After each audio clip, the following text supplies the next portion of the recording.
Hey, what's going on, everyone? Back with some knife content today. I'm very excited to be doing a brief overview of the Spyderco Jojimbo. Been wanting to get my hands on one of these for a while. One popped up, thought that I'd go for it, and I've had some time to carry it, kind of get to know it, and wanted to go over my impressions. This is the box that it comes with, standard Spyderco information in there, made in Golden, Colorado. Before we jump into my overview, I wanted to go over a few comparisons here, and I brought some really nice knives with me out to the cabin today. So the Jojimbo as compared to a Ferrum Forge Mordax looks like that. Also brought out my Chris Reeve large Sebenza 31, looks like that. Then I have a Something Obscene Lek. Really looking forward to doing an overview of this one. And then finally, one of my Demco 8020S looks like that. So appreciate y'all tuning in. We'll jump right into my overview. So it has actually taken me quite a bit of time to get my hands on a Jojimbo, but I don't know what it was. Like, I just never really found the right one, but this one I got a really good deal on. This one is going to actually be a Knife Center exclusive, so it is going to be, this one's in CPM Crewwear, featuring a hollow grind. Right out the gate here, I just want to say that the Jojimbo, so it is going to be purpose built for self-defense, but it is a folding knife. Obviously, you have that compression lock right here. This Wharncliffe style blade, it really is just made for slicing and stabbing. And, you know, that kind of recipe, although it is popular in the self-defense realms, as we'll see here, kind of all around, it may not be the best knife for all-around use. You have, you know, almost no, well, there is no belly on the blade. It's a straight blade. And then this tip, and I'll definitely be posting a picture throughout this video, but it just comes to a needle point that is just like begging to be broken off. And kind of the research I did on the Jojimbo, so this was going to be designed by Michael Janich, J-N-I-C-H, and this style blade is like a tactical Wharncliffe. And you know, it was kind of funny reading about this guy. He basically said that he had spent a small fortune on pork roasts, where he essentially would strap a pork roast to you know, a pole, cover it with plastic, and he called them porkmen. But he spent a lot of time and money to figure out what the best and most like lethal slicing blade style was. And you know, this Jojimbo being his design, those are his initials right there. Sorry, this thing picks up fingerprints like no other. This was the result of that. So I think it's worth noting that, you know, before you look at this blade shape, because it is really cool. Like, I mean, it's very eye-catching. I definitely enjoy looking at it.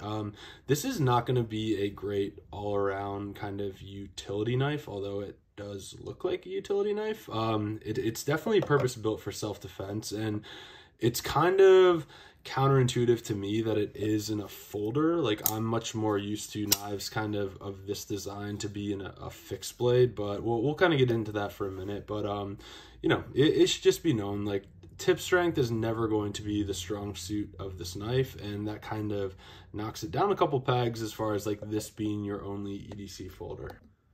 All right, my next impression of this knife. So if you're one of like the Spyderco fanboys, I know I kind of hit it with my Shaman video, whatever.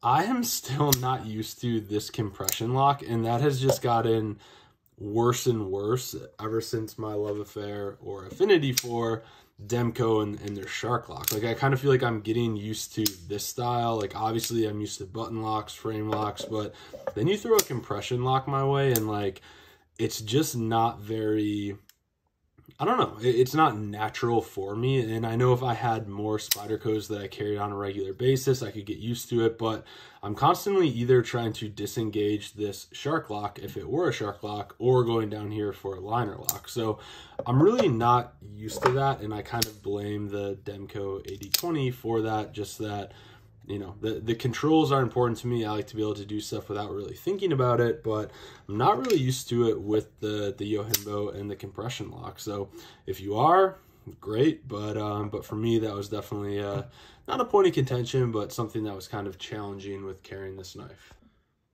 All right, my next observation, and I mean, the game kind of said it the best, right? Hate it or love it. So the smooth G10 scales that are on this, although they are very comfortable when your hands are dry, I just know from experience, like again, this being designed as a self-defense, you know, a knife that would get moist or wet, you know, whether it's blood or some other kind of substance on here, this is going to be a very, very slippery knife with these, like the smooth G10 handles when it gets wet. So I don't know. I mean, I always think back to like Emerson's and how they kind of catch a bunch of flack for just how intense their G10 is. I mean, shit, it will literally tear apart your pants when it's in your pocket, but there is some merit there. There's some use there in that if your hands are wet, you will still have a grip. I don't know, like the smooth G10, it kind of takes away from the overall design. I wish that this was a little bit more gritty,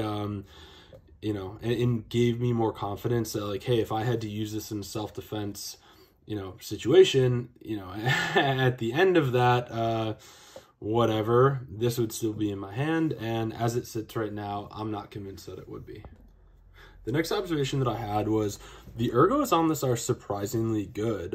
It does sport extremely shallow jimping right here where my thumb is. Doesn't really account for anything though. Like it doesn't feel like anything. And honestly, like this grip with my thumb on here, I'm not super confident. Where this does feel really good, and what I do like about the ergos is kind of when you choke up right here, there's this little bowl on top that, I don't know, it kind of gives you a really good fix of where your finger's at, so you're not guessing, you know, how far down your finger is on the top of the blade. Like the Jojimbo and a choked up grip, this feels the most confident. Like if I had to use this in a self-defense situation, I'm feeling most confident here. Not so much here. I kind of feel like I'm getting towards the end. Again, I have really big hands, but when I kind of choke up here, get in this bowl, it'd be tough for you to take this thing away from me. So I think that that's worth noting too. No jimping to speak of really, but the ergonomics are surprisingly good. All right, and the last observation that I had of the Spyderco Jojimbo is just going to be the carry options. And I think that Spyderco, almost to a fault, does this where, you know, I mean, you can do right or left hand, tip up, tip down, carry, you know, nothing on here is proprietary. They try to make it to fit the largest, you know, amount of people, and I do appreciate that. I'm not sure how a compression lock is for lefties. I feel like that would be extremely challenging without slicing your finger, but it is you know, worth noting that this one is going to have so this is an MXG deep carry clip, so a titanium clip. I have the OEM one right here, which is just not a deep carry clip, but I don't know. I was actually talking to one of my friends the other day and I was like, you know what, like deep carry, whatever, like I don't know, it really doesn't have a bearing on like the knife and whether I like it. I've never been like, oh man, this knife is so obtrusive, it sticks out of my pocket, whatever. Like I don't know, but this one does have an aftermarket clip. I didn't put the original back on it. I probably should have for this video, but it is what it is. So lots of carry configurations for this, but I do think if you're a lefty, you're not familiar with the compression lock, it's definitely going to be challenging to work this thing. So just another thing of note. And that concludes my overview of the Microtech Jojimbo 2. All in all, I think this is a really awesome self-defense blade. I would recommend if you do want to carry this and kind of carry it religiously, they do make a trainer for it. So, you know, whether you're into some sort of like martial arts, it would be a good option to have. I think you would just want to get very familiar with deploying this blade as it is. This knife, to me, knowing what it is and what the blade's good for, I think it would almost be more useful as a fixed blade, just for simplicity's sake. It is cool that it's a folder, but I still think you're kind of pushing the envelope. I really do like self-defense blades to be fixed blades because, you know, when you need to use it, the last thing I want to figure out is, a compression lock, a Spidey hole, or whatever for deploying the blade. So just kind of something to think about. You know, my initial reaction seeing this knife, I was like, you know, I mean, it may look like a box cutter on steroids, but it is just very purpose-built folder and or a very purpose-built folder. And it should be noted that it is not going to be an all-around EDC knife. You really wouldn't want to regularly be slaying Amazon boxes or doing various everyday tasks with this thing. I mean, you drop this thing on the tip, etc. You know, it's just not made for everyday carry. But I do think that it's a really cool design. If you can pick one up, you know, Lord knows these originally were about $264. You can get an iteration of this on Knife Center for $184. I picked this one up, I think, for $130. So for a US made knife, you really can't go wrong. And I mean, if I busted the tip on this doing something it's not meant for, I really couldn't be mad at it. But I just think it's worth noting that this is not going to be an overall everyday carry utility blade. It is very purpose built for self-defense, but if that's up your alley, have at it. So appreciate y'all tuning in. We will see you next time.